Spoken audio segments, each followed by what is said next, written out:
By the by, you see it too, yes? All I know is that it's trouble. Doubly so if it's her spitting image. Oh, you wound me. What secrets are you hiding, I wonder? Nothing so devious.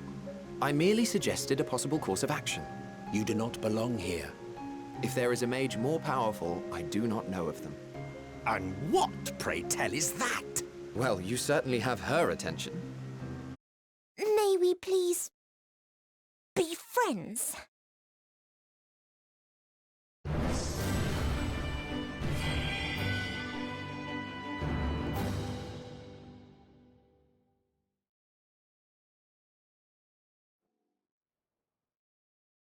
Where are we? This is... I just wanted to say, this is like the beginning of Shadowbringers. Oh my god, yes. I love that so much when you wake up in Lakeland. Oh.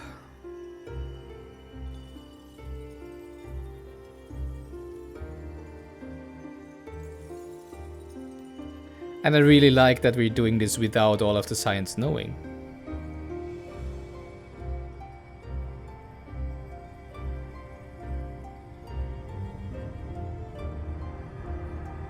For once, we don't need Urian J and Yashtola to tell us what we're gonna do.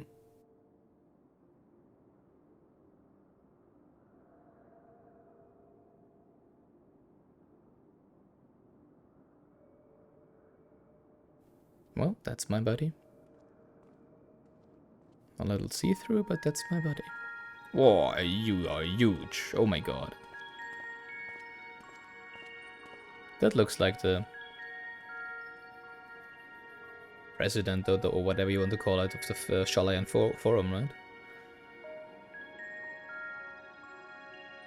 At least they seem to be having the same moustache.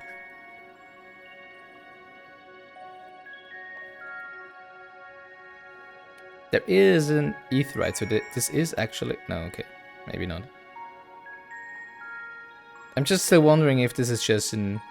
If this is an actual area that we have to explore, or is it just some temporary interdimensional thing? A guide-like man. The man stands dutifully by the Aetheryte-like device, a guide for this facility, in all likelihood. You attempt to get the man's attention, but if he sees or hears you, he gives absolutely no indication. As the lady was warned, it appears your form is intangible. The device is reminiscent of an Aetheryte. Perhaps it is possible to attune with it.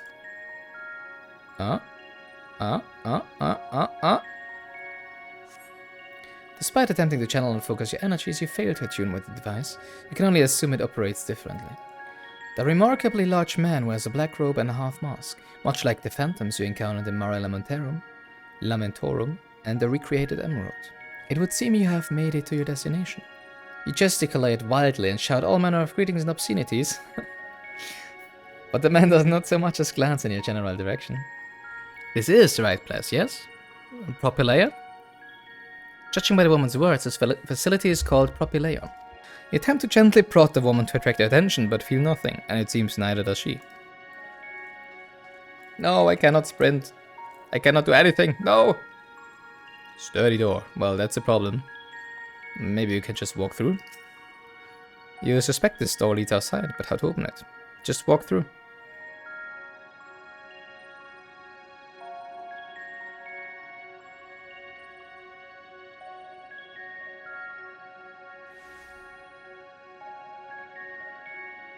And here we are, Elpis.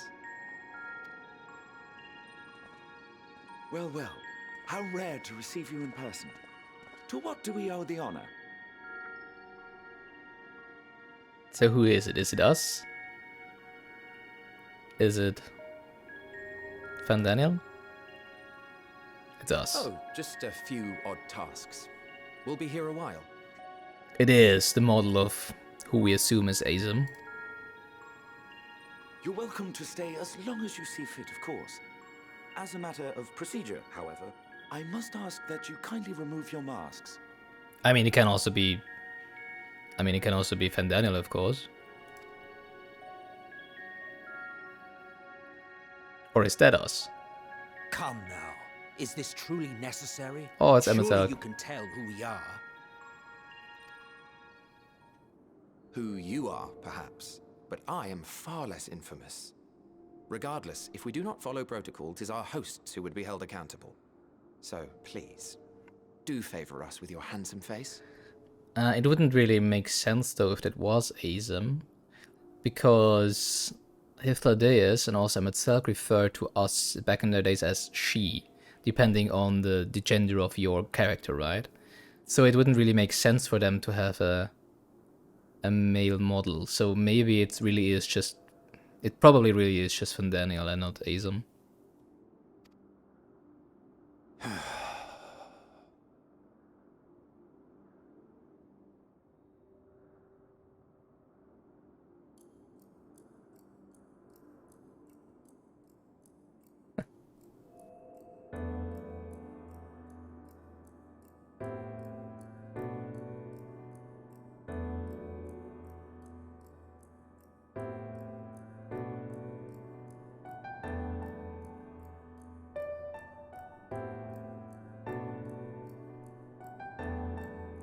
Satisfied?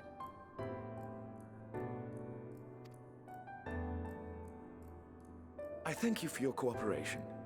You are free to go about your business.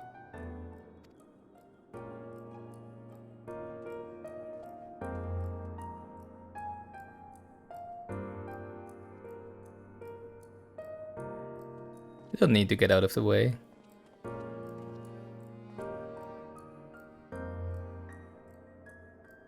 By the by, you see it too, yes? Me? Wait, what? I haven't the foggiest what you're talking about. Huh. That's odd.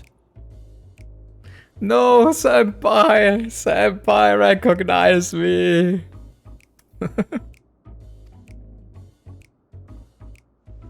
But you can see me. It's right here. A bit thin in the ether, but there's no mistaking it. The color of its soul is almost identical to Azem's. Okay, so none of them is Azem, so this is Daniel. Okay. Azem. Do you suppose not she Azem, created is it? Rather unusual for a familiar to have a soul, though. Can I talk to you? Can you hear me? Don't ask me. All I know is that it's trouble. Doubly so if it's her spitting image.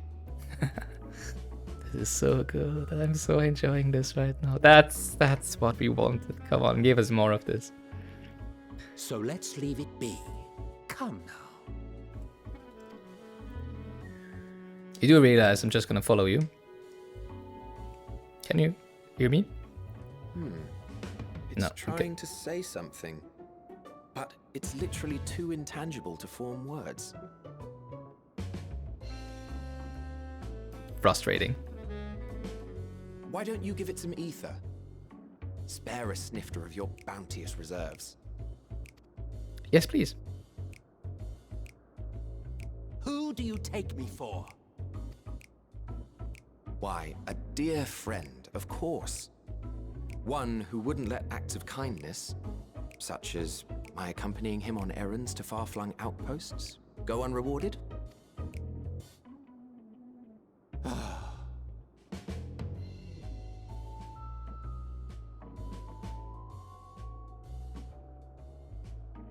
Come on, we know that you are... I suggest you close your eyes, or this may be unpleasant. We know you are the master of creation magics.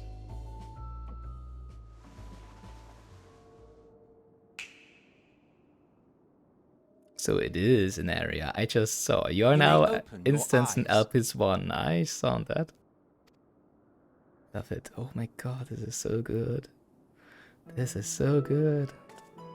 Are we larger? Oh, we are. Cool.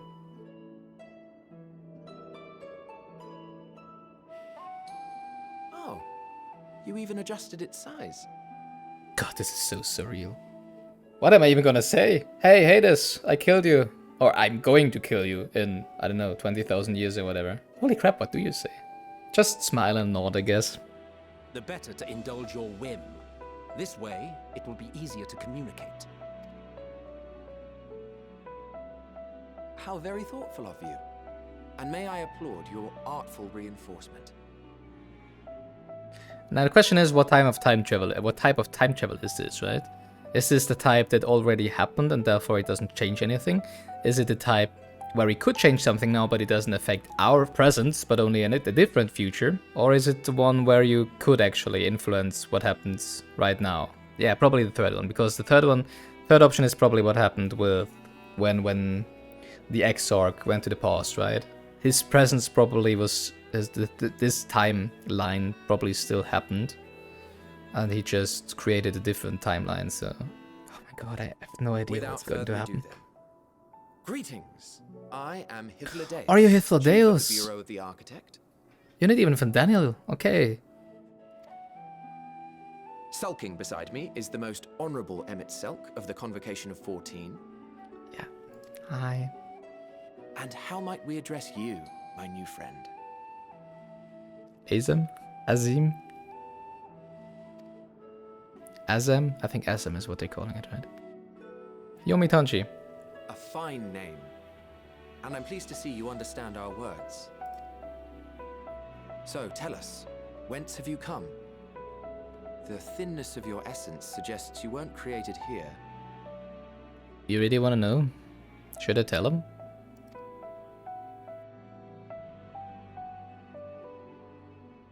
You do not know? Or cannot say? Allow me to ask a different question then. What brings you here? Elidibus. I think Elpis is more important. I want to learn about Elpis. Well now, the same as us. Nice! Can I come with you? Perhaps Azim wished to come too, but had to settle for a familiar. Come on, I want to meet myself. If she truly wished to be here, then she would be. Right you are. My apologies if we've given offense. The two of us can discern the color of souls, you see, and yours happens to resemble that of a friend. Yeah, that's no coincidence. Oh my god, I know so much. I know so much about your future. I literally killed one of you. I'm literally gonna kill one of you. I'm Death Incarnate with my scythe standing there. Oh my god. And with your purpose matching our own besides, we jumped to a hasty conclusion. We are here to speak with Hermes, the chief overseer of this facility, which we also intend to tour in order to gain greater insight into the man's work. I would love to come with you. We, I say, though this is Emmett Selk's charge. I am here only to serve as his guide. And I should be happy to serve as yours as well, by way of an apology for the misunderstanding.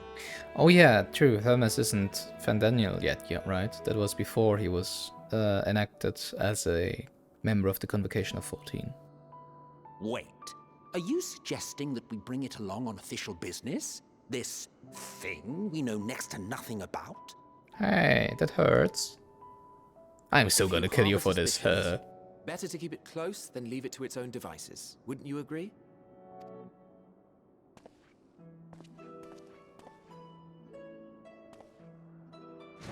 Oh, this is so good. This is so good. This is all. Having a mysterious life form in tow is the norm rather than the exception here. This is just all I wanted from this game. Come on.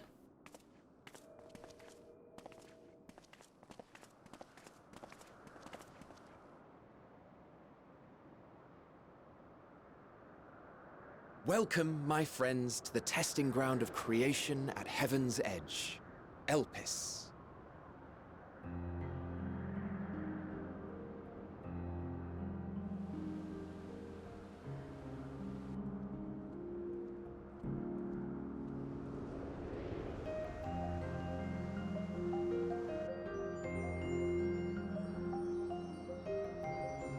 This presence. What?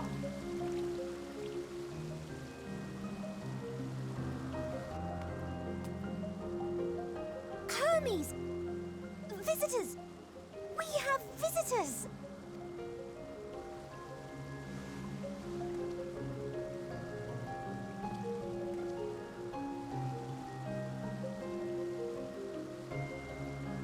Didn't they say they wouldn't bring new races? They're digging their own grave. What secrets are you hiding, I wonder? I could tell you. I could tell you a lot. It's so... Oh, how they flip the tables here. Suddenly we are the ones that know everything and they know nothing. And we cannot tell. Because we don't know how... What would happen, right? It's so good. This is so good.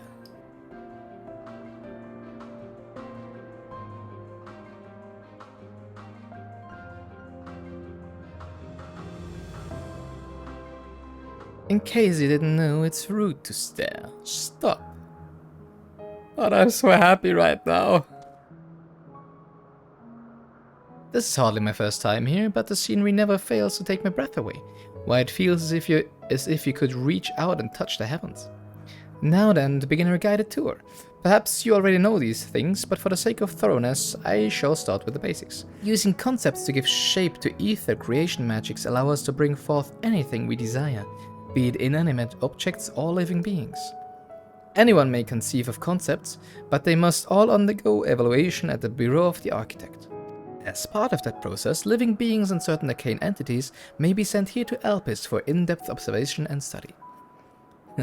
A fascinating facility, isn't it? I dare say you will enjoy touring it with us. Now then, our friend Hermes. Aside from overseeing the facility, he also conducts his own research.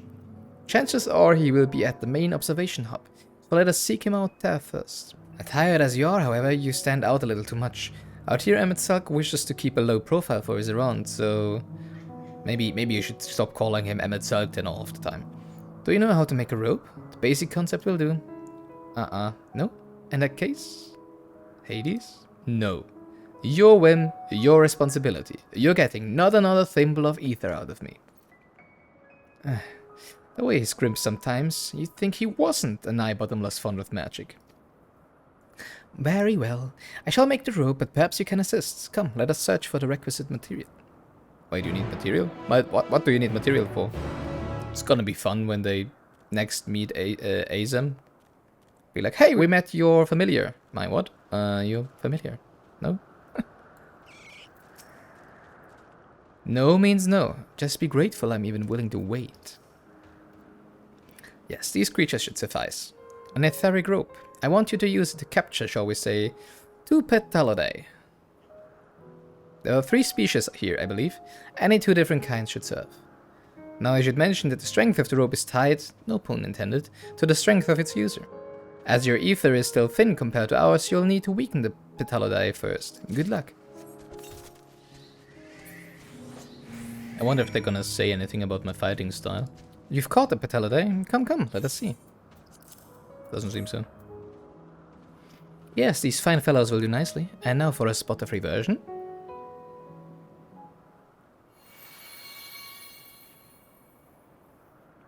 There, it's ready.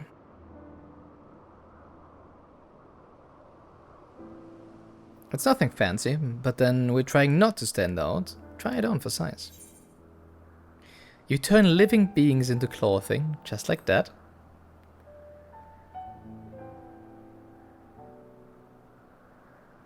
Well, not just like that. You need to revert them to their constituent ether first. Lest you wonder why I ask for 2 species, it is due to the difference in their etheric balance. Blending them allows us to produce garb with superior etheric stability. Well, I'm good to disguise and educated, but I won't fool anyone who can see worth a damn. Fair point, but at the very least it should spare you unwanted attention from casual observers.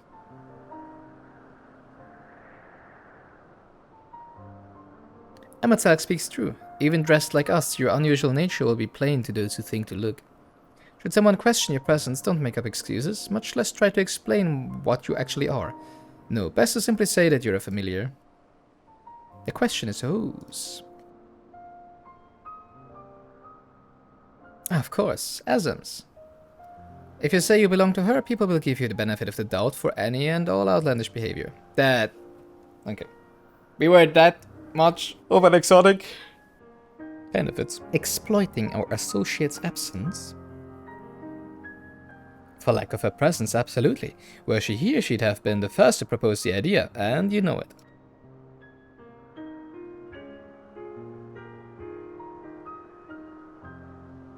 With that, your story is settled. Let us continue with our errand. I would so love to meet Azam. As dubious as it is, passing you off as Azam's familiar is probably the best approach. Should she take offense that others so readily believe her recklessness is to blame, she is welcome to mend her ways. Pass as a child in your original size? I think not. Augmented or no, your ether is still far too thin to be considered normal. If you're ready, let us continue along the path of Anagnorises. The place serves as an observation hub and residence both. Someone there should be able to point us in the direction of Hermes. Yay. Why the shoes? You cannot see anything else anyways. I don't seem to need to actually wear it, huh? I was wondering what she was examining, but it seems to be the bush itself. Let's see if this observer knows Hermes' whereabouts.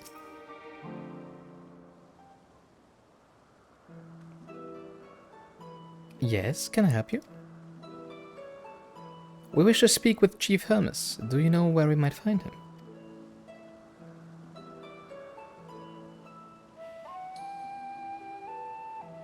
Well, now by your mask I assume you're one of the 14. I wasn't aware there was to be a visitation. Between you and us, it's something of a surprise. Your discretion in the matter would be appreciated. I see. My lips are sealed. The chief should be out conducting observations as usual. His focus of late has been aquatic creatures, so I expect you will find him at one of the pools here. Pools, you say? Many thanks and apologies for disrupting your work.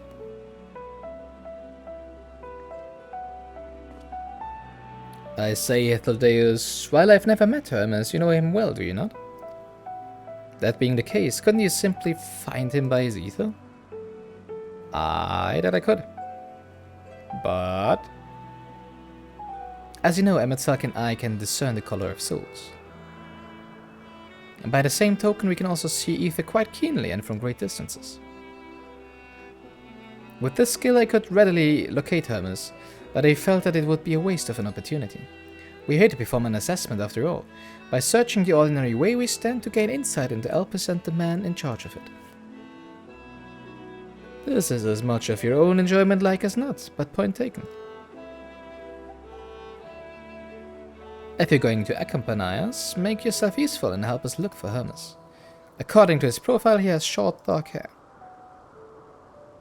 So you know it's because we're in Elpis that we don't have our cowls up. A special exemption due to the need to be aware of dangerous creatures. Elsewhere we do not exhibit our individuality. It's unseemly. This is all common sense, but I would not assume you possess any. Well, not your common sense. Different kind of common sense. You know, a modern type of common sense. It's a rare treat indeed to be able to search for someone by their appearance, and I thank you for humoring me. Come, let's find our man.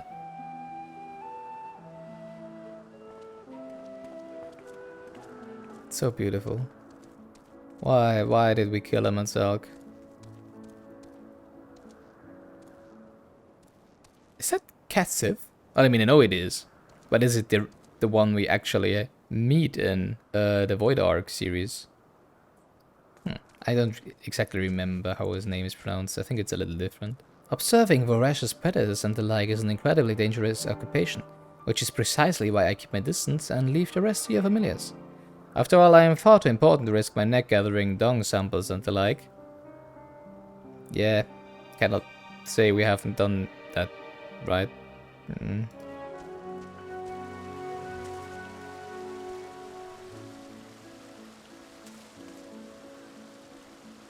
It's a harpy. They have such funny faces.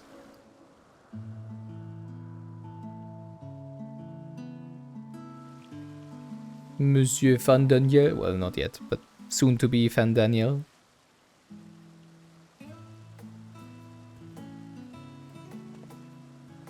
Ah, you are... Oh,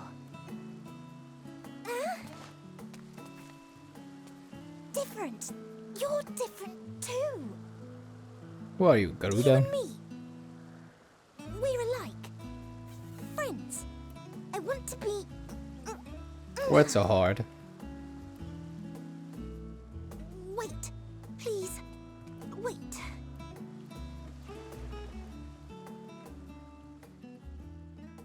Greetings and salutations. Can you hear me?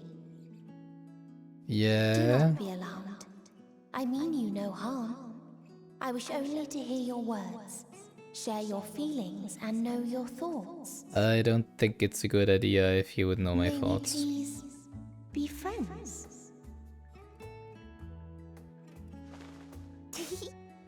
May we please be friends?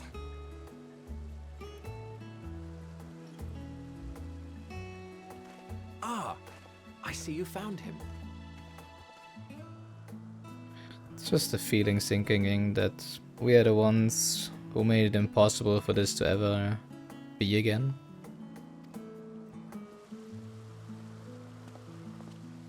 Hydaelyn.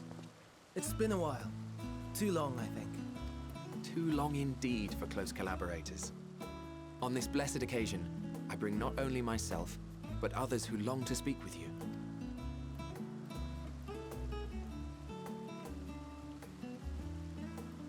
Monsieur Selk. You were of the convocation. Emmet Selk at your service. Do I have the honor of addressing Hermes, Chief Overseer of Elpis? You do. You have traveled far for it.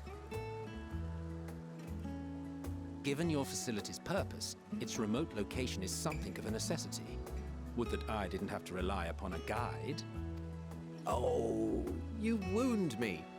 Have I not ever been an attentive and helpful friend?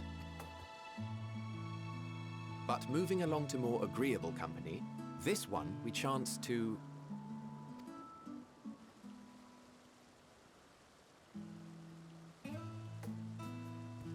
I'm kinda worried about her being able to read our thoughts.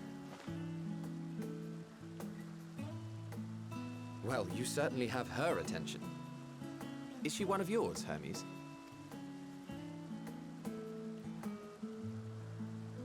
Her name is Meteon.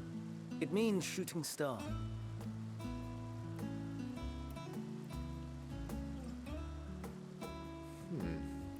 If I may make an observation, her ether is terribly thin. I fear she might dissipate at any moment. Nor do I believe you've made a submission to the Bureau. I would remember such a concept if you had. I haven't, as you say. I judged it too early. She's a pet project of mine, still undergoing preliminary testing.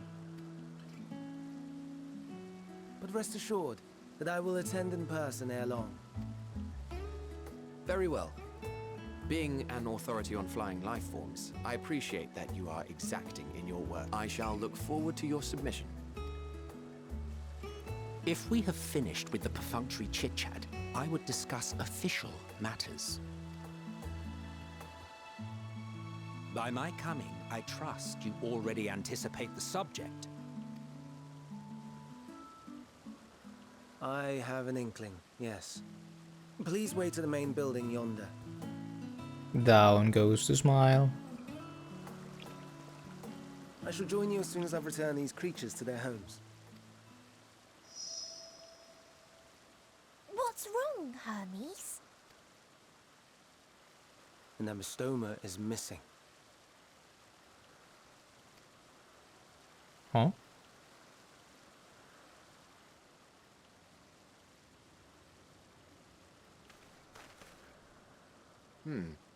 I may have found it. A creature with the self-same ether as those there, nestled in the boughs of a tree outside the grounds. I'm gonna get it. You're saying they can climb with their sorry excuses for limbs? The fashion has been to imbue aquatic creatures with the power of flight, ever since the words of Metron created a sky-swimming fish. Bismarck. The ambistomas too can fly, if only slightly. And they could conceivably climb a tree. Whether they can come down safely, however... Excuse me.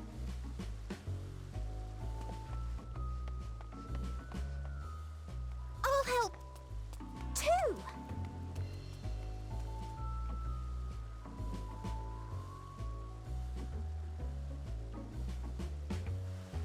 And what are we supposed to do with this lot?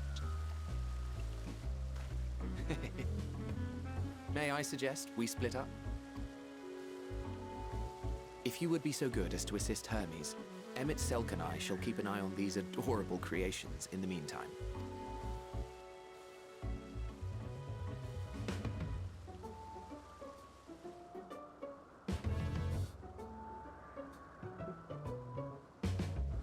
I'm just wondering what I would do if I went back in time.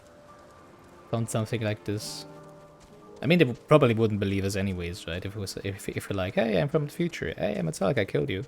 Hermes, are you alright? Wait, where is he? Oh. The Ambistoma, Hermes saw it high up the tree. He climbed up to get it. No, I'm not gonna do that. But it jumped on him and he slipped. Do you need a hand? No, I'm fine. I'm a little embarrassed. Now for your own safety, please stand back. Isn't it gonna do a double flip and stand the landing? No, not really, as it seems. At least, well, I mean, he didn't stand the landing, we can see that much.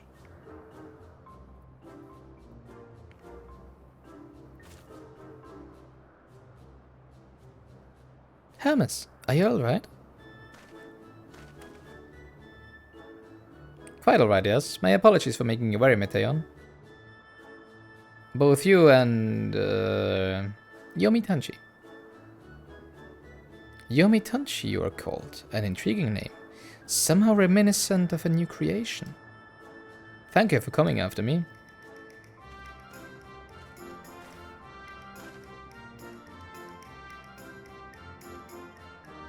As for you, little one, you must be more careful. You may be able to fly, but it doesn't mean you cannot fall and hurt yourself. Oh no, I had forgotten all about its fellows. Metallic and Hydaelyn are looking after them. Really? Oh, what a relief. I must thank Metallic and Hydaelyn when I return to them. But first, with the distractions out of the way... As Chief Overseer of Elpis, permit me to welcome you to our facility. I hope you will enjoy your time here. It was blissfully uneventful in your absence. The little ones were on their best behavior. No more errant creations to distract us from matters of actual import, I trust. My apologies for the trouble. Owing to your kind assistance, all the Ambistomas are safe and well. I will presently send them back to their space. If you would go on ahead to the main building. Upon entering, you will see a table and chairs, a meeting area. We may speak there. Very well. Take care not to leave the creatures slip away again. Oh, is the ethereal sea gonna be the last area? That would make sense, right? That's gonna be cool.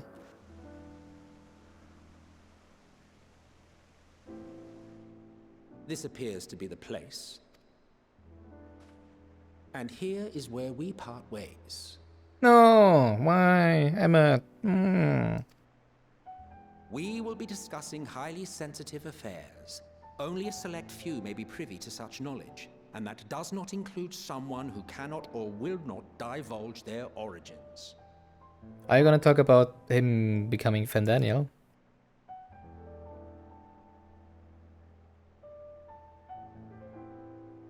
What? Will I have to remove you by force?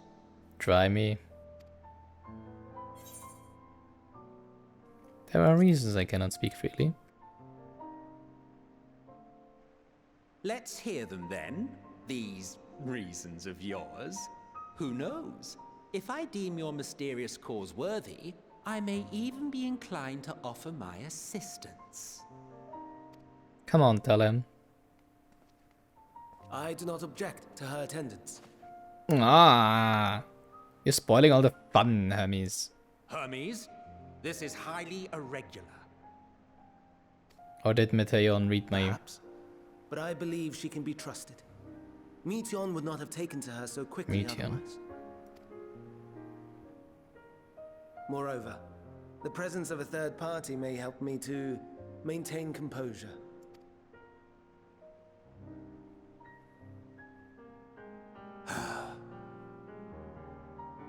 As you wish, then. Behave yourself, do you hear? Cannot promise. Why are you nodding?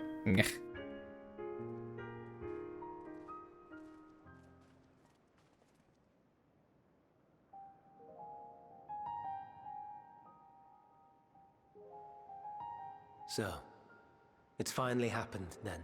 What are we talking? Aye. Van Daniel's declared his intention Okay, so to it is step about down Van Daniel. and named you as his preferred successor.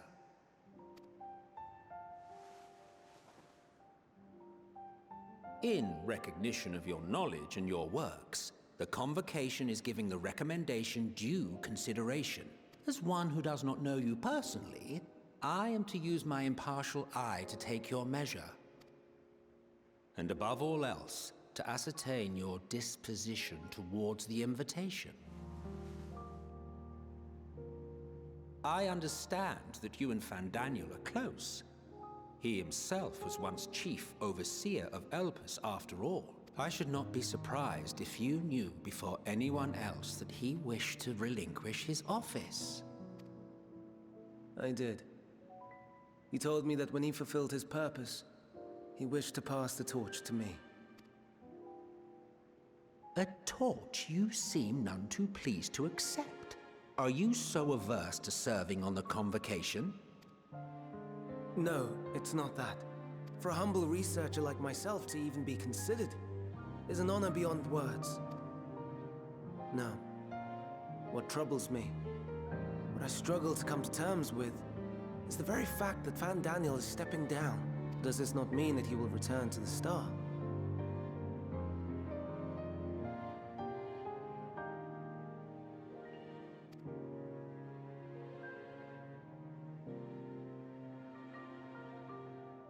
Of his own volition, yes. Like so many others have before him. Huh.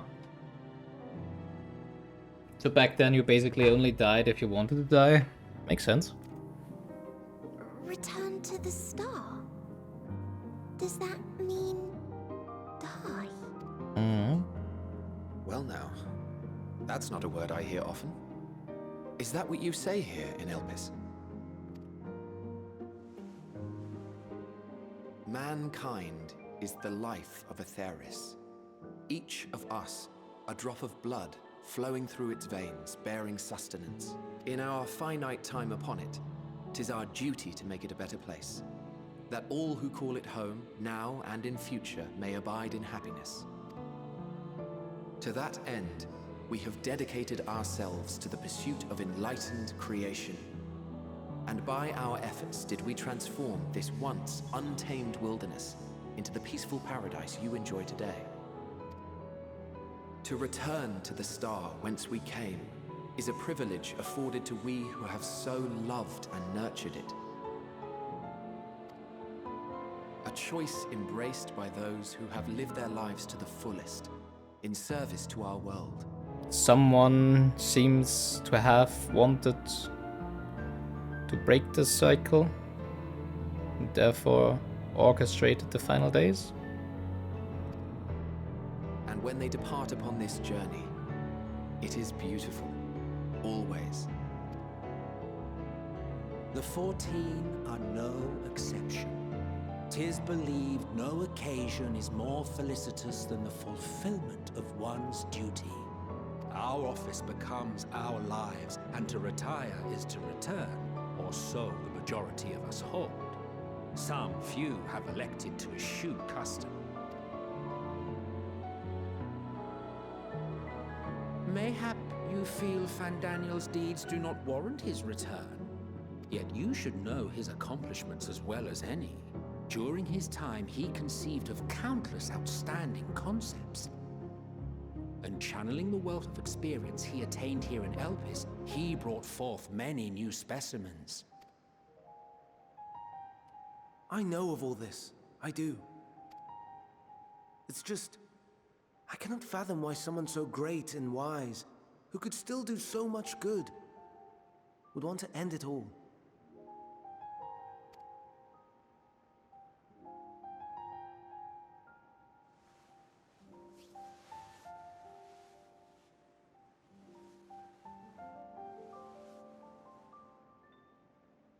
Oh no. I've made her upset. Forgive me. I know I requested your presence. Might I trouble you to take Meteion outside? A change of scenery would do her good. Sure.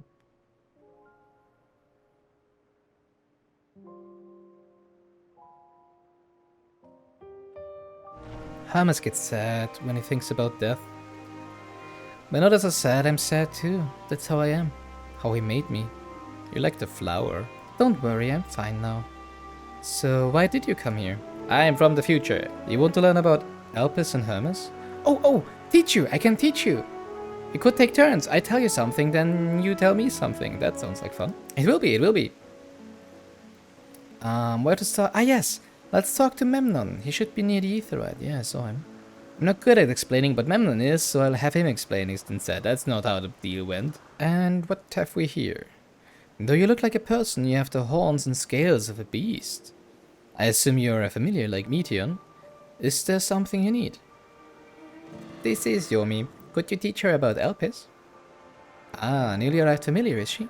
Very well, I should be glad to introduce our fair facility to her. As you know, it is mankind's duty to make the star a better place. As part of this duty, we employ creation magics to bring forth new life. However, we cannot simply release our works into the world, for it would lead to chaos. No, any and all life forms must undergo extensive testing to determine their fitness to exist. Testing which is conducted here in Elpis. Yeah, I gathered that much. Every candidate is subject to rigorous study in which we identify their properties, surmise what habitats might be suitable, and speculate as to the effects they may have on the environment and other species. Should it be judged a beneficial addition to the star, it will be allowed to take its place in the world. The two of you too were created with the hope of making the star a better place. So heed your masters well and be good, do you hear? We will, Memnon, we will. Thanks for the lesson. You had a turn, now I get a turn. Okay. Where did you come from? From a place facing a great threat. There is such a place? I had no idea. But this place is important to you, I can feel it. Oh, my power. I haven't told you about it. A creation, let's find a creation, one not being watched. Then I'll explain my power. Motionless bird.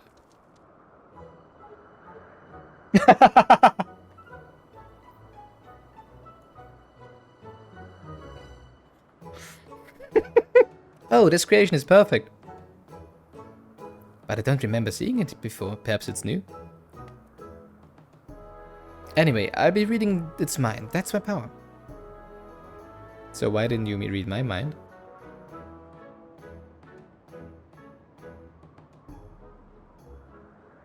So what is it thinking?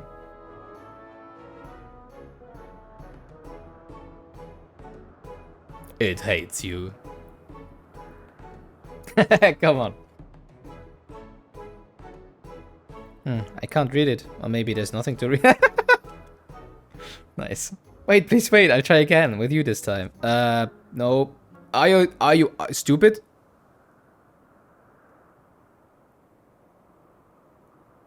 Greetings, can you hear me?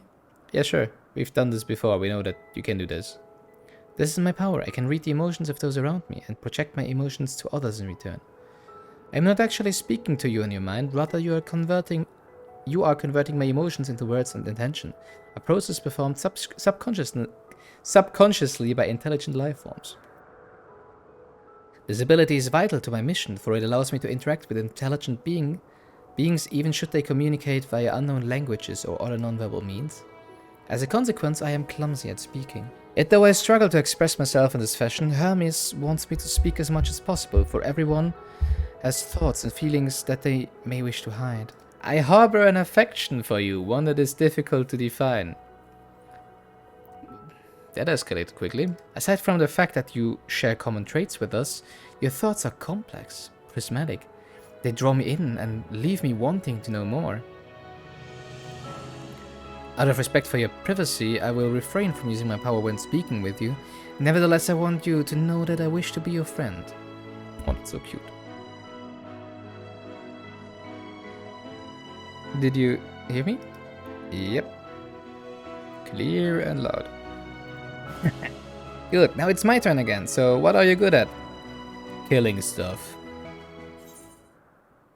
Why not killing? Well, fighting. Oh, fighting. That must mean you're strong. Hermes is strong too, but he doesn't like to fight. Even the creations fight him. He turned around.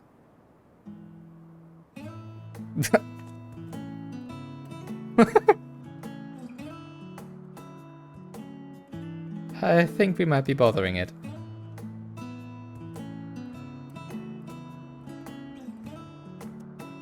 Let's keep going. We'll go and see Yuanthe next. She's usually in a small building on the west row. Well, well, if it isn't Meteon, I see you've brought a friend today. Greetings, Yuanthe. An apple. Could you make me an apple? Kind Hermes likes, covered in syrup. I want to share it with Yomi. Oh, candied apple? Hermes is certainly partial to them, but you know you can't eat Meteon. You weren't made to do so. But I like it too. It may seem that way, but it's due to your ability to share others' feelings. You've taken Hermes' likes for your own. In any case, I can't prepare an apple right now, but I'll bring one for Hermes soon, I promise. I was made to eat, though please let me eat. Here, me eat this one. I would like a candied apple. I'm sorry, Yomi. I wanted to show you my favorite thing. Then I could ask about yours, but I failed. I like... pizza? Oh, that's what you like? Yes, yes, I can feel it. Your joy and happiness. And it makes me happy too. Thanks for sharing it with me, Yomi. Well, we've walked and talked a lot. Maybe Hermes has finished talking too. Shall we go and see? What? Back already? Pity. A bit longer we might have snuck away without you. Ah, excellent timing. It was a refreshing constitutional, I hope. There you are. I can see the fresh air has done Meteon good. Yomi wanted to learn about you and Elpis, so I taught her. About this place, about my power, about your favorite food. I'm not sure if the last one will be of any use. Betcha it will. Somehow it will. But I do appreciate your keeping Meteon company. While you were away, I finished speaking with, I guess. Finished? Hardly. You requested time to consider an invitation, so we have no choice but to occupy ourselves with an inspection of your work. My apologies. It has been decided that Emmett and Hydaelyn will accompany me as I tend to my duties. If you wish to learn more, perhaps you would like to come too. I'm compelled to remind you that she is in no way associated with the convocation. We simply chanced to meet at Propylaeon. There is no guarantee that the matters we discussed will remain private. I do not mind. To see the joy her presence brings Meteon, I cannot imagine our mysterious friends harbors malicious intent. Not directly, no. Yomi is kind, really, truly. She taught me as much as I taught her. You're coming, of course, to watch Hermes. You're bound to learn lots and lots. That's why I'm here. Tell me, do you know the difference between living beings and arcane entities? No. It is the presence of a soul. Yet a soul isn't something you can choose to have at will. No, it manifests only in those beings whose forms adhere to the laws of creation, that can endure on their own. Beings that do not fulfill this requirement, such as those spontaneously born of magic or natural phenomena, do not have souls. No matter how much it might resemble flora or fauna, if it lacks a soul, then it is considered an arcane entity. So you see, it is not for mankind to decide what is living. That domain lies beyond our manipulation, and it is hubris to assume otherwise. We meant to be observing Hermes, but instead we're stuck with Meteon. But I suppose she herself serves proof of his prowess as a researcher and creator both. Nom nom nom nom nom nom nom nom. See how they gather to feed, how they express themselves through their actions despite the lack of words. Speech is not the sole defining characteristic of a thinking, feeling creature, nor is silence an indication that they do not possess these qualities. Be it a soulless arcane entity such as the Pneuma, or an ephemeral life form such as the Petaluda, all seek to perpetuate their existence, to survive. Is Meteon a living being? A good question. I can answer it from a theoretical standpoint, but it ultimately falls to the Bureau of Architects to pass judgment. Those with exceptional vision, such as Hydaelyn, may be able to ascertain her true nature. But to me it doesn't matter. She is herself, and that is all I need to know.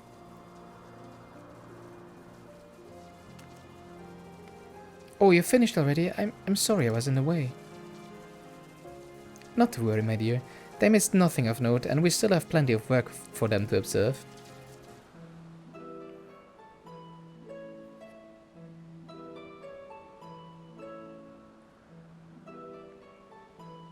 Amazing, is it not?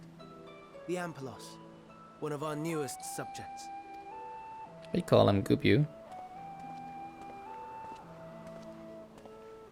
So, how are we coming along?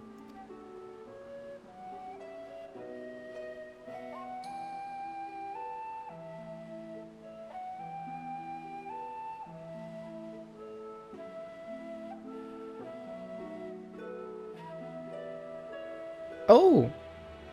The flowers!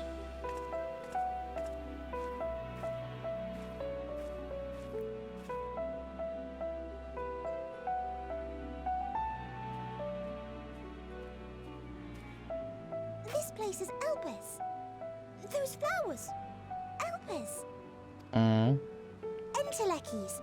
Like me. Entelekis? Oh, sure. Reading emotions. They are a product of Elpis, and so named for their birthplace. A happy accident, born of the hands of a former researcher who loved beautiful blossoms. Unique for how they change color, to reflect the emotional state of those nearby. Though be it here or elsewhere, they are seldom seen in any hue save purest white. Reflect the emotional state, you say? By what means do they achieve this? In creation, there exists an energy wholly apart from ether, one driven by emotions. In like manner to how we manipulate ether, this flower is subject to the influence of said energy. While it has no will of its own, it is sensitive to the prevailing emotion in the vicinity, and reacts by altering its color and vibrancy. Well, you know that. Akasha? It is one of the unseen energies defined by Harnish alchemical theory. Though a gross oversimplification, some describe it as an essence influenced by feeling. Yeah. Why are you showing me that we know that?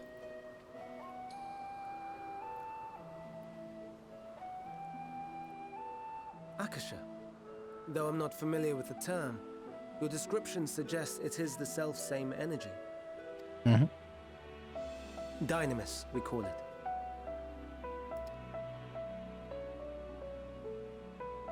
And those entities like the Elpis flower that have the ability to interact with this energy, converting emotions into tangible phenomena, are Entelekis. That's me! That's me! An Enteleki! That you are, my dear. And no ordinary one at that, but the first possessed of free will.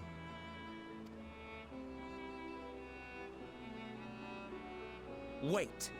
A form of energy other than ether? Dynamis? Well, you didn't know? I've never heard of such a thing. Hardly surprising, Dynamis cannot be seen, much less felt. And though its existence has long been theorized, we had no proof until the flower's serendipitous creation. What's more, Dynamis is far weaker than ether. Under normal circumstances, its effects are drowned out by the latter, on account of which, beings comprised of and reliant upon the ether, like you and I, are unable to make practical use of Dynamis. 'Tis a truly esoteric thing, known to but a select few scholars. Intriguing. Then, given the limitations you described, why create Meteon?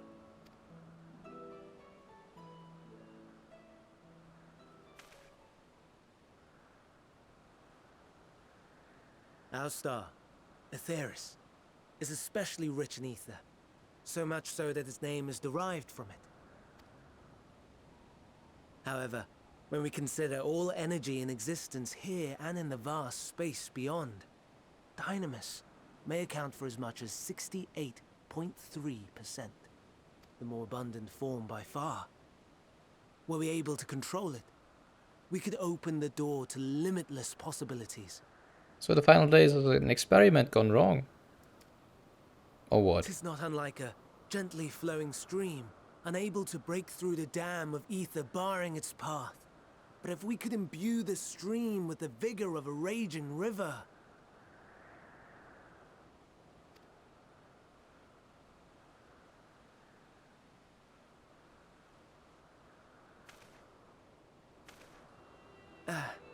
Not that I have such grand ambitions. Okay. So the problem isn't really the lack of flow in the celestial ether, but more the overflowing of Akasha. Dynamis, whatever. Nay. I merely wish to create a being that could traverse the great expanse.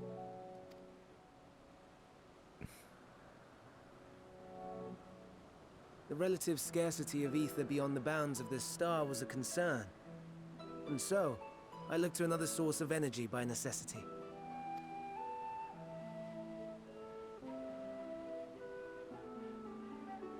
That being Dynamis. No wonder her ether is so thin. Is she a proto-dragon? Did she leave Aetheris? And Midgardsormr is kind of her child? Who came back? But that would mean that Midgardsormr is an Endwalker, right? Well, actually all dragons would be. Maybe not. Precisely. Yours is thin too. Like an Endwalker. Like me. Yeah, but I'm not an Endwalker. I'm just So, different. are we the same? Endwalkers. Well, if I'm thin, it's because Zodiark didn't do a proper job, but actually I find this one rather interesting. Well, I have been known to transcend my limits with nothing but determination.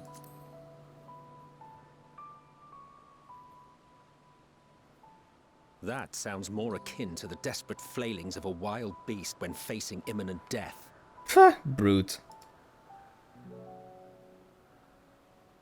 A deficit of ether alone does not an Endwalker make. It would, however, make it easier for you to interact with Dynamis. And limited though its influence may be, this quality could prove the difference between victory and defeat. You do well not to underestimate it.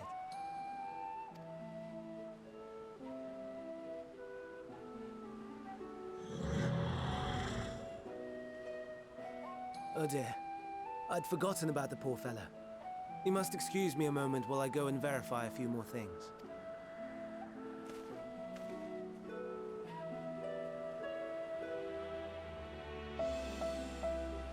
Not that I or anyone else would be able to make use of it even if we knew, but it irks me to discover that there is an entirely different form of energy and no one told me. That personal annoyance aside, Hermes' knowledge is undeniably impressive. Given that there are none among the 14 who specialize in the Celestial, he would be a welcome addition. Assuming he can be persuaded to join, that is, I still can't understand his hesitation. Why did you join that convocation? Oh ho, you wish to know why Zodiark was chosen for the convocation? I should be glad to share the tale. It began when... Not another word. Lest you've forgotten, we're to learn about Hermes, not me. My misspent youth is not your concern. I want to learn about the convocation. Ugh. If you would accompany us, I suppose you should at least know that much. The Convocation of 14 is a governing body that determines myriad policies.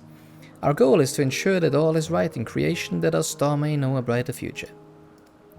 As the name suggests, the council is comprised of 14 officers, each of which is held by an individual chosen for their surpassing abilities. Depending on the office, one is required to either be an authority in a certain field or possess skills that would facilitate the performance of their stipulated duties. The former category includes Metron, specialist in aquatic life, Logrif, specialist in terrestrial life and husbandry, Halmarut, specialist in fungal and plant life, Emeraloith, specialist in medicine and healing, and Lahabrea, specialist in creation magics, who has brought forth phantom beings of their highest complexity. As for the latter category, there is Ultima, advocate of the arts, Igayorm, champion of enlightenment and rhetoric, Pashtarot, preserver of discipline and order, Emmet Zalk, keeper of the ethereal realm, or underworld in the vernacular, Fandaniel, pursuer of extant phenomena, and Azim, traveler of the world and counselor to the people.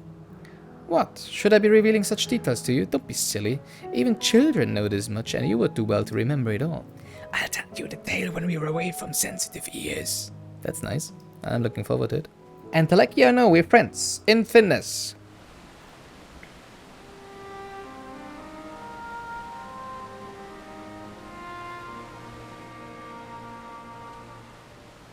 I understand there is a problem with one of the characters. Yes, that's right. As you know, the Cryptus is based on a sea creature. Owing to adjustments to enhance its affinity to wind, it is capable of flight. The specimens created from the concept could all fly without issue, but the problem arose in subsequent generations. This third generation creature was born with an etheric balance leaning strongly towards water, its aquatic origin reasserting itself, it would seem. The result being its affinity to wind is diminished and it cannot fly. No matter what we try, we can't get it to rise even the slightest bit. For such change to manifest in so few generations, I fear they are too unstable, flawed. With your permission, I will revert the creatures and recommend to the Bureau that the concept be revised. With its etheric balance leaning towards water, the Charybdis would indeed struggle to manipulate wind. Yet it is too early to conclude that it cannot fly. Having failed at first, it may simply have developed the fear. I shall transform and fly with it, helping it to manipulate wind until it finds its wings. What? You needn't go to such lengths.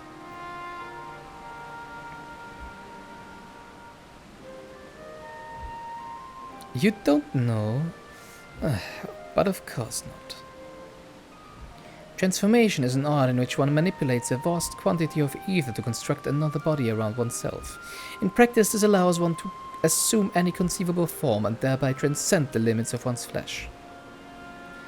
Yet convenient though it may be, transforming in the presence of others is considered vainglorious in the extreme, as uncouth and unseemly as running about robless, shameful. Am I to understand you make a habit of this? Nothing of the sort. It's just that when transformed, they can wield the wind and fly. It may seem excessive, but what is our shame next to the lives of these creatures? They deserve a chance, and we owe it to them to all in our power. Be that as it may.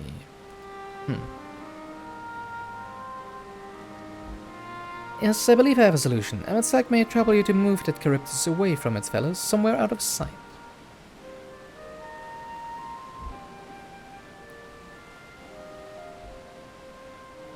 Meanwhile, I'd like the rest of you to help me prepare here.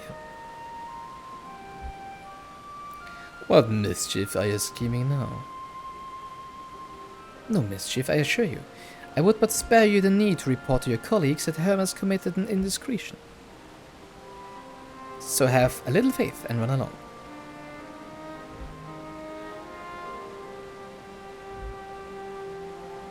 I trust you don't mind.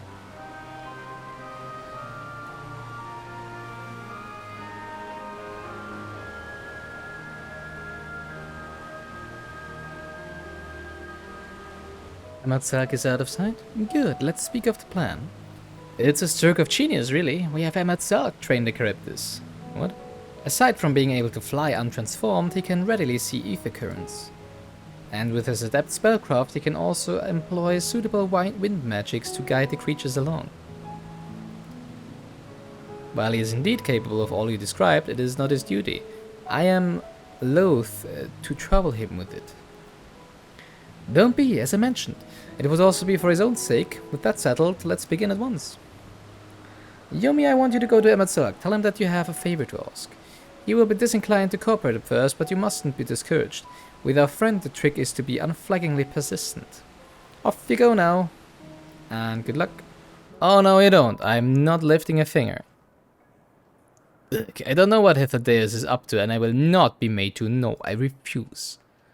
If Hydaelyn is to be believed, relentless insistence may serve to wear down the ever-wary Emetzelk.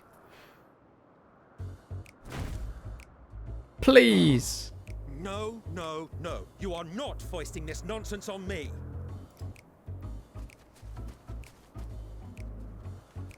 I'm given to understand you have the power to help the Charybdis, and should be quite willing to do so. And so I appeal to your better nature, most benevolent Emetzelk. Please teach her to fly. Or else Hermes will transform. Right now.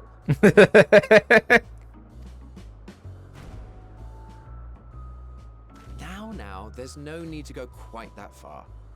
Altruism is its own reward, as I'm sure he would agree. Oh, would he now? And who contrived to put me in this position, pray tell? Nothing so devious. I merely suggested a possible course of action.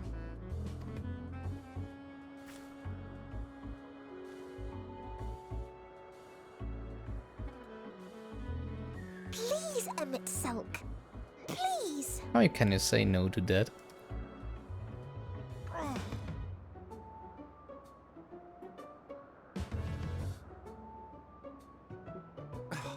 I did not come all this way to play nursemaid to your creations. I'd thank you to remember this favor and let it be the last.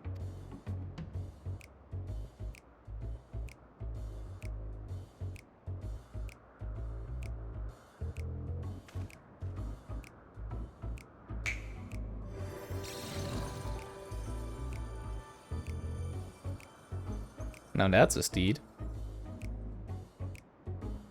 I will aid it once it has taken to the air. It falls to you to shepherd it skyward.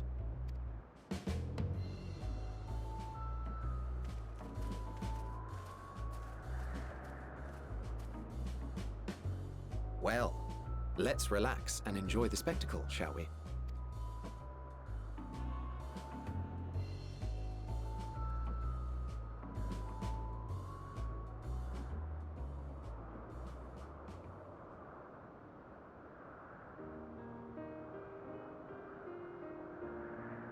You were wondering why Emetzelk joined the convocation. Truth be told, he wasn't the first choice for the office. I was. On the strength of my ability to see ether. Okay. But I declined the offer. For though my vision is exceptional, I am pedestrian in all other aspects. Worse even, quite abysmal when it comes to manipulating ether, for example. Couldn't transform even if I had a mind to do so. What good is the ability to perceive a problem if one cannot act to address it? Emetzelk has no such shortcomings. He excels in vision and manipulation both, the latter to an extraordinary degree. If there is a mage more powerful, I do not know of them.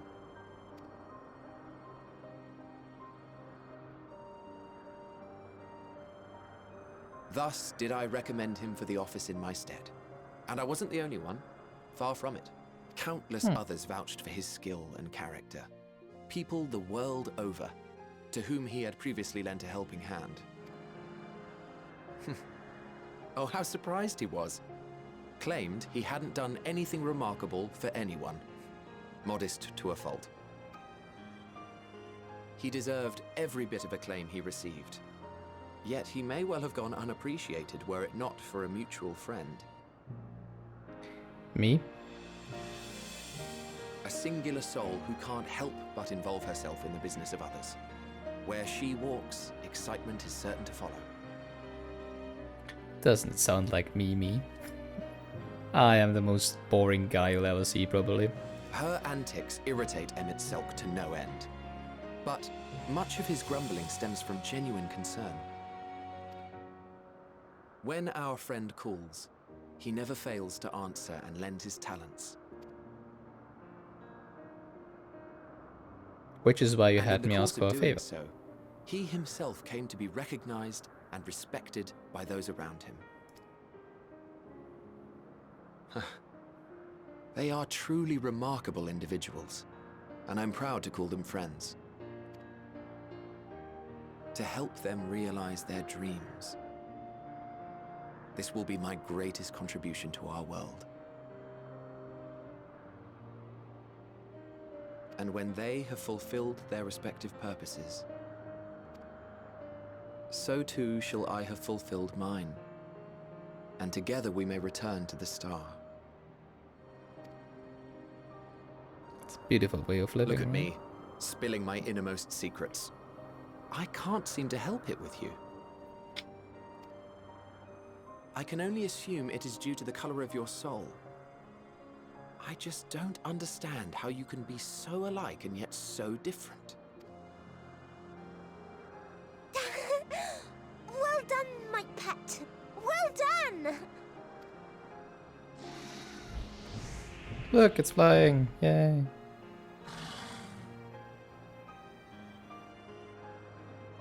Ah, yes. I dare say the Charybdis will be fine here on. Why don't you go and signal to Emmett Selk? Let him know that his arduous task is at it.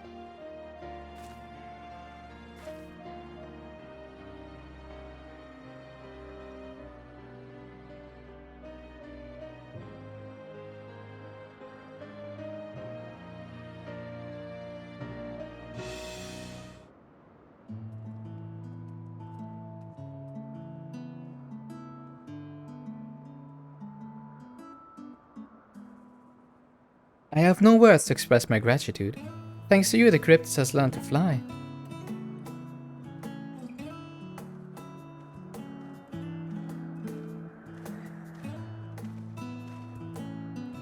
And Yomi and I could relax and have a pleasant chat.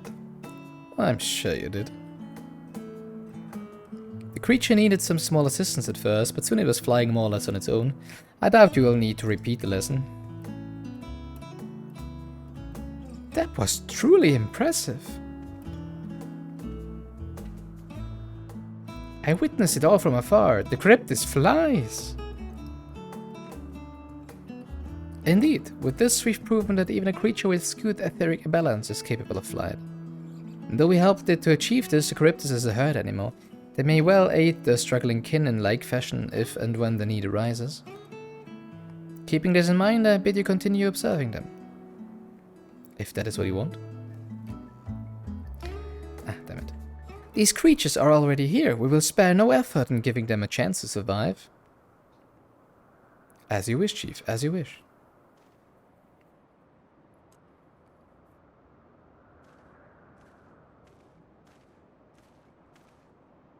Oh, it's getting late. But I don't want to stop. Amis.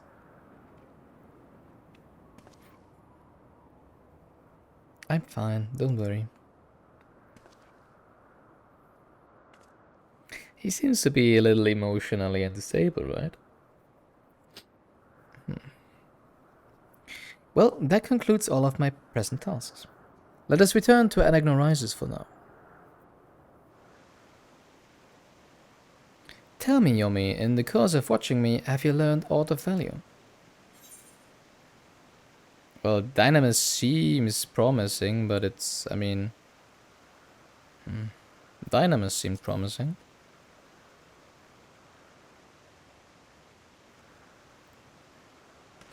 Dynamis, you say? Curious that such an obscure phenomenon should be of interest to you. Chief Hermes, what good fortune to find you here. Is something the matter? The E-Cone. I'm afraid it's done it again. No sooner did we release one for observation than it set upon the nearby occupities, slaughtering them. Ugh. Was the creature hungry or somehow provoked? I had just fed them myself, and the occupitas were keeping a wide berth. It is the nature of the econ that is to blame, their innate viciousness. Temperament aside, it is an outstanding creation, perfect in form and function. Though it may not be suited for release, I have no doubt that the brewer will accept its concept for preservation. In any case, there's no point in postponing the inevitable. Doros will revert them all once the paperwork is in order. Where is the scene of the incident? Just off the path of the 12 Wonders. As you make your way, you should see it on the left. I don't know if Doros is still there, however. Hermes, wait!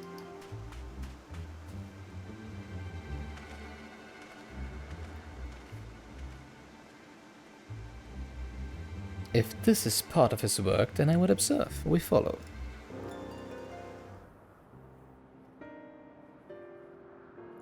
Ah, I thought I heard familiar voices. I didn't realize you two had decided to help me search for Doros. Thank you. You're in charge of the Gilganos, I believe. Where are they now? Out in the fields and restraints. Frenzied as they were, I couldn't well return them to Ctesis. Is it gonna be dragons? Burns? Claws? Lacerations? I guess. Once I've submitted my report, I'll see them reverted without delay. It's as he says, the beasts are indeed quite ferocious. You're one of the 14. What brings you here? Nothing you need concern yourself with, as you were. We've heard the news that Ikayon slaughtered occupitas. As the observer in charge, you are of the opinion that they are not fit to be released. I am. Their abnormal aggression and exceptional strength makes for a highly problematic combination. It matters not where they are released. Lycaonas would threaten other... Oh, it's an L.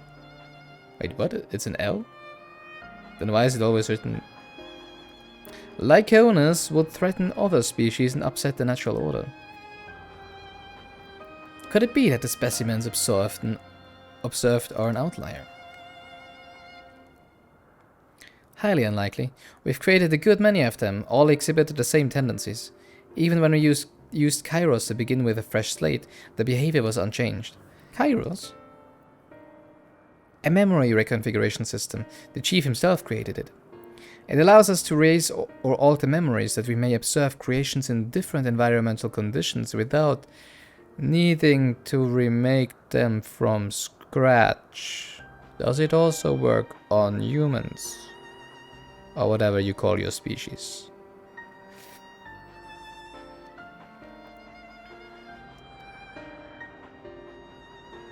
Quite impressive and potentially dangerous, depending on the intensity of the etheric emissions.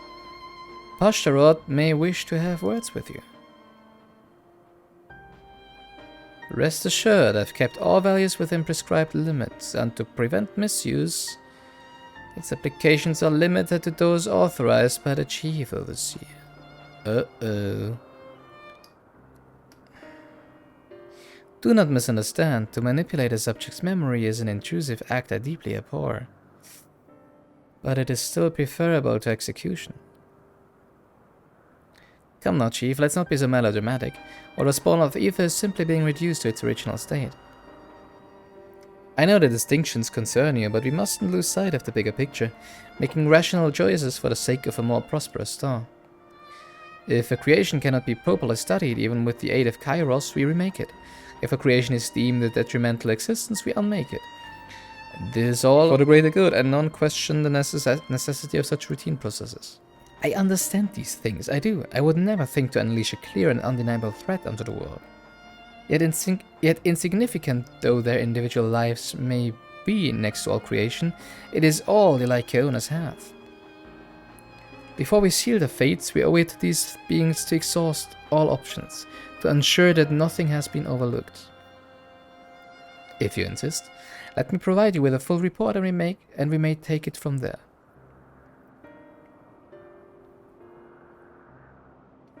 Would it be possible for us to attend a discussion, that Emmet Zerg may better carry out his duties? By all means.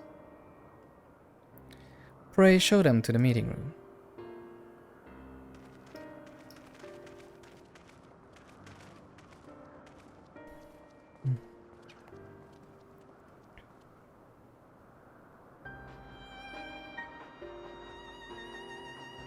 He's a troublesome one.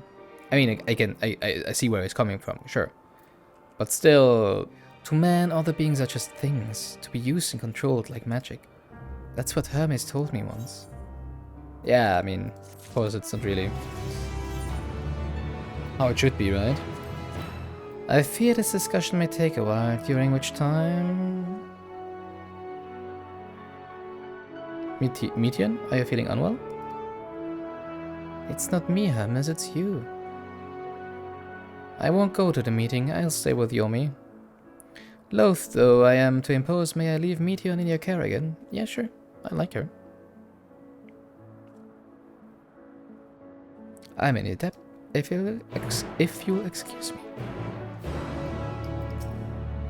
Can you help me with something, Yomi? The meeting will make Hermes sad. I want to cheer him up with a flower. Hermes likes flowers the most. Of all the creations in Elpis, most creations are expected to be interesting or beautiful or strong, better in some way. But flowers are different. They're designed to suit our emotions, what we feel and want to convey. Hermes likes that. I can't make flowers, so I'll search for one, and I want you to search with me. Let's start here at the 12 Wonders. Oh, a Coneon, a flower that can move. When Hermes wasn't looking, it shot seeds at him. Not a good gift, maybe. But you're good, Yomi, at spotting flowers. We'll find something soon. So now I know who to thank for these things, right? Thanks, Hermes. A terrible stench reminiscent of sodden old boots pervades the air. Without a doubt, the culprit is the marble-like creature before you. It's an Adonis. The things around its mouth look like petals, but the flowers are the orbs on the head. Okay. When Hermes inspected it, it swallowed him up. He didn't leave his room for days. What do you think, Yomi? Would he like it? Sure. I'd rather not go near that thing.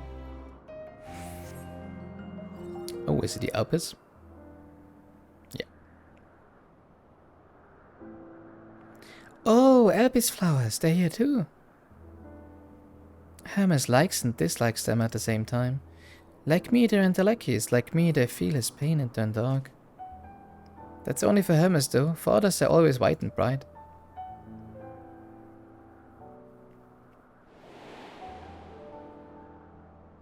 I've seen them have all colors.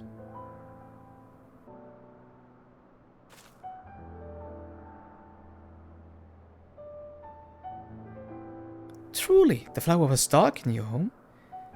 Then, do you have it too? A dark emotion? I felt great fury and frustration.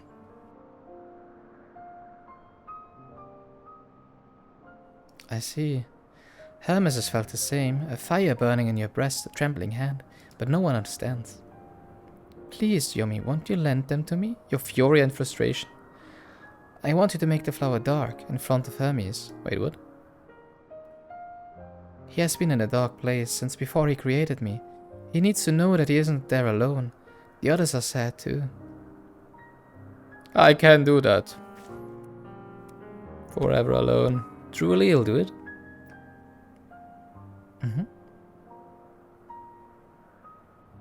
Thank you, Yumi, thank you. It means more to me than I can say. I can't wait to see how Hermes reacts. Let's go back and fetch him. I do wonder how he will react.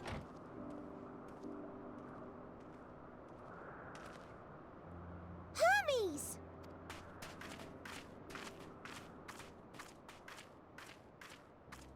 Oh, you were waiting for me. Sure. You've finished talking? Yes, we've come to a decision. My thanks for keeping Meteon company. Emmett Selk and Hydaelyn have already retired to their rooms. There is room for you too, if you would follow me. Wait! I want to show you something first.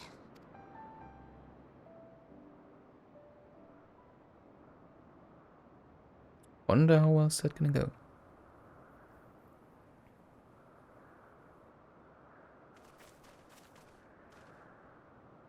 Elpis flowers? Go on.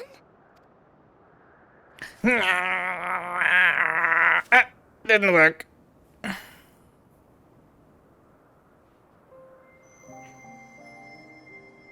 That was kind of easy.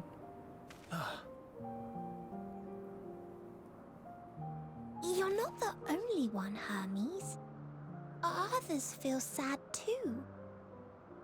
You're not alone. I see Mission has shared much with you.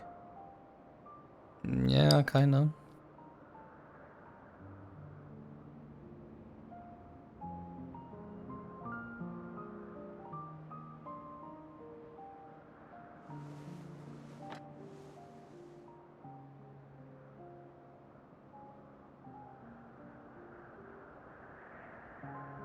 May we talk a moment? Sure.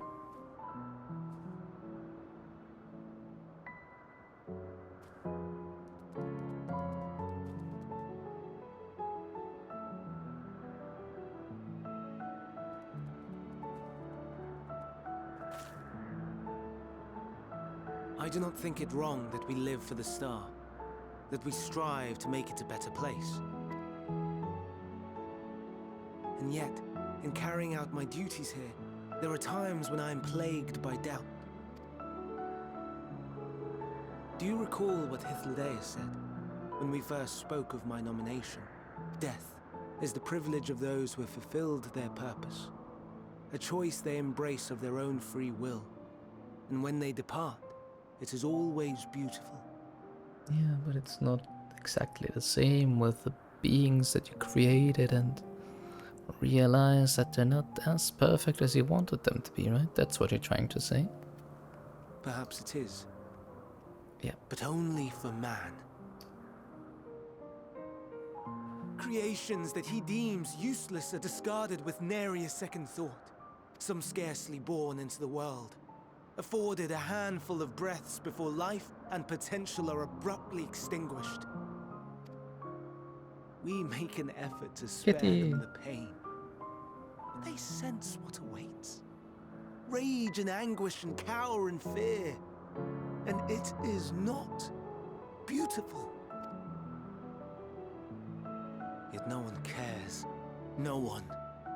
So fixated are we upon the duty that we do not pause to question the method. Pain and suffering, confusion and despair, writ plain in the eyes of those poor creatures. Yet no one sees. We turn a blind eye and carry on in blissful ignorance. Not amiss. And always, always the blossoms shine pure and white. Was that why he wanted to enact the final days? So that they too can see the horrors and the fear you can feel before your imminent death against your will? A contradiction so blatant I could scream, want to scream. How can you all accept this aberration? Then I wonder, am I the aberration for thinking thus? And I am filled with dread. But now I know I'm not alone. Not the only one for whom the flowers weep.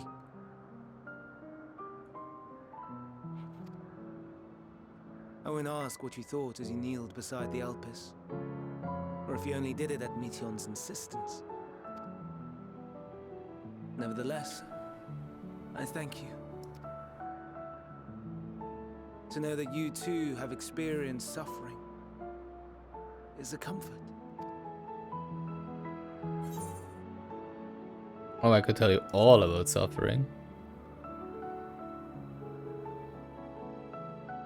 Lest you misunderstand, I derive no pleasure from your pain. It's just the fact that you are still here in spite of your suffering gives me heart.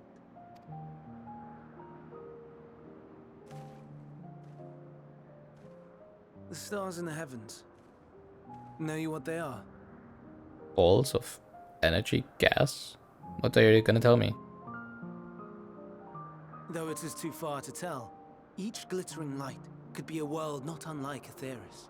A world filled with life. Yeah, well, they don't really you know, produce that much light, but okay. So many stars, so many lives. For us, there may be no higher purpose than to live for our world. But what of the other living beings out there? What is it that gives their lives meaning? That drives them day after day after day? To pose that question to our undiscovered cousins, I created beings of dynamis, who can traverse the vast emptiness between the stars. Meteon and her sisters. Her sisters? Aye, sisters. She has a great many of them. And they have already departed on their journey. Oh wow, Traveling okay. to one star and then the next in search of life. As one might expect, exploration on such a grand scale is rife with difficulties. And thus far I've naught to show for it. But I have faith that we will make some manner of discovery ere long. And when we do, I should be glad to share our findings with you, in gratitude for your kindness. It's getting rather late. We had best find our beds. It would not do for both of us to be sleep-deprived on the morrow. Come, Meteon. Let us head back. All right.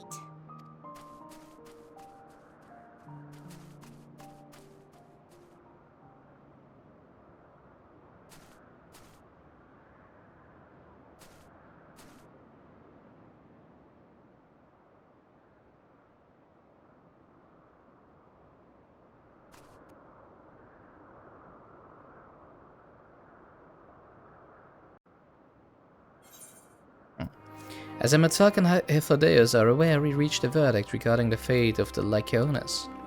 Seven were created for observation, and all 7 must be unmade. Doros has followed the correct protocols, and as Chief Overseer I can find no fault in his judgment. The Lycaones would disrupt the natural order, ravaging and consuming other species until they themselves starve and perish. They cannot be released into the wild, and they cannot be allowed to remain here in Elpis. I intend to petition the Bureau of the Architect to have the concept preserved as a restricted purpose hazardous life form.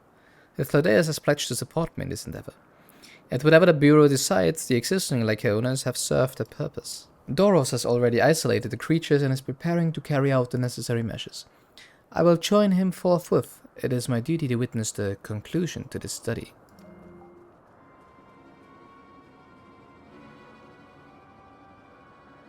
Doros, are you hurt? What happened here? They caught me off guard. I had them bound with ethereal shackles, but they became frenzied even more so than usual and broke free. I was able to stop 4, the other 3 escaped.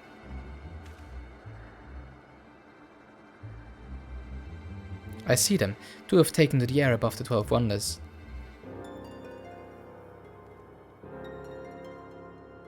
The last is up ahead, lurking in the fields. You and Yomi handled that one. The pair in the sky you can leave to me. If this is how it must end, then so be it.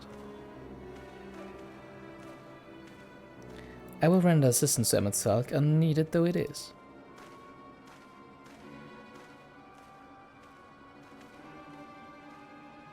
Meteon, you are to stay here with Doros. But Hermes! The Lycaones must be reverted. I would spare you their pain. And mine. This is my burden, not yours. But if you're intent on helping, then please follow my lead.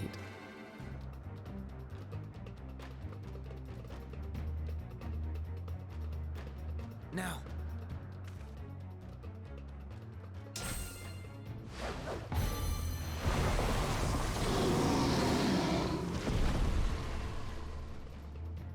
Impressive.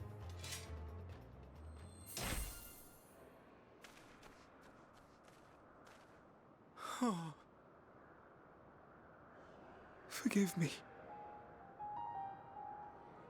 Please, forgive me. May you and your kin find peace. Wherever your souls may drift in the underworld. May you find tranquil seas.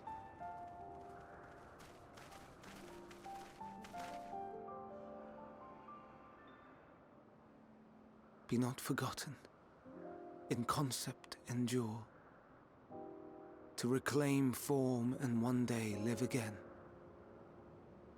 Serve not the star, or any purpose save your own. Live again, if that be your desire.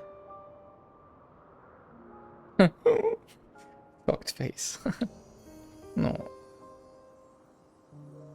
Hate, if that be your want. We are worthy. But leave your suffering behind. Lay down your burdens, be born anew. Fly high. Fly free.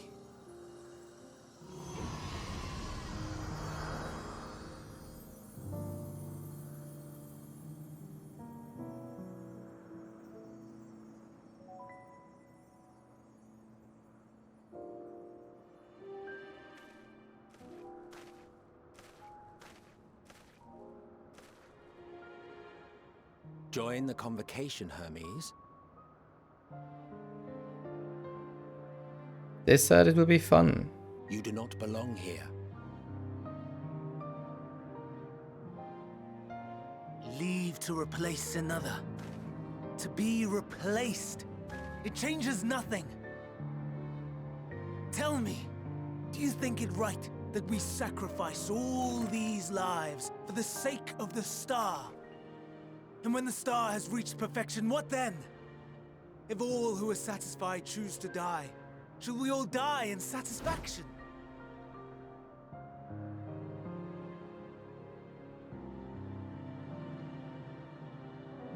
I do not know.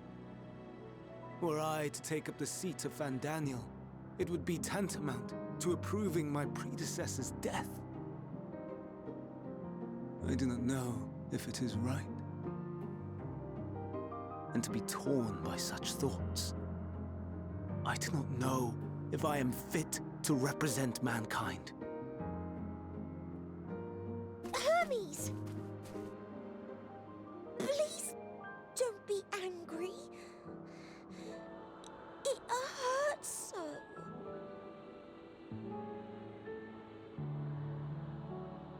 Forgive me. If you would still consider me in spite of everything, I beg some time to gather my thoughts. Meanwhile, Hydaelyn, I fear I must trouble you to attend to the others. 'Tis no trouble at all. Take as long as you require.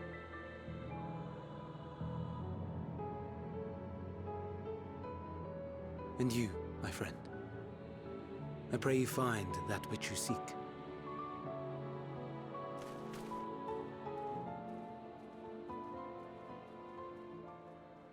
I expect we have some few matters to discuss. Shall we return to the 12 Wonders for a time? Aye. Cannot say if I'm on his side or not. Because we know that he'll accept to be Fandaniel, and we know that he'll be, Fandaniel. Rationally speaking, I understand Hermes' argument. No matter how well deserved the rest, where there is a pang of sadness when a colleague leaves us. Yet never has a departure caused me such grief as Hermes appears to feel.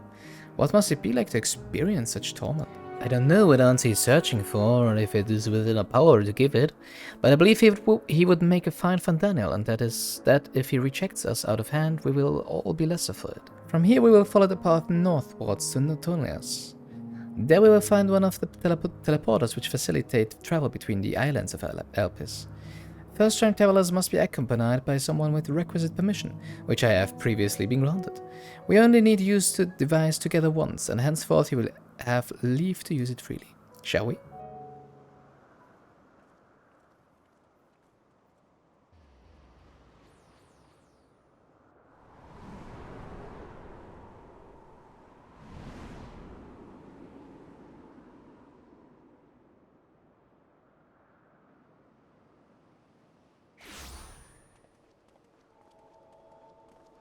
I present to you Calamelios Zephyros.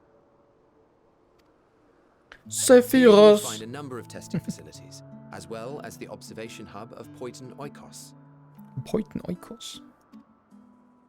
Right then. Let's begin by... Spriggan. Well, well. An Arraius. How delightful.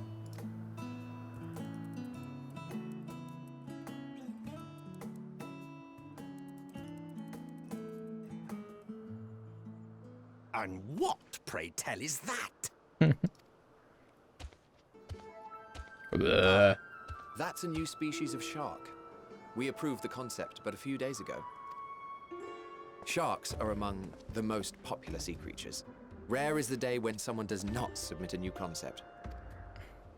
At first, they were largely orthodox, consideration given to such things as size and environmental impact, and then a whimsical someone thought to bestow it with flight, another superior intelligence. And then the floodgates burst. Concepts with multiple heads, or arms and legs, and so on and so forth. It was getting absurd. A part of me wanted to tell them to go away and find something else to create, but in the end, I couldn't deny their passion. And here we are.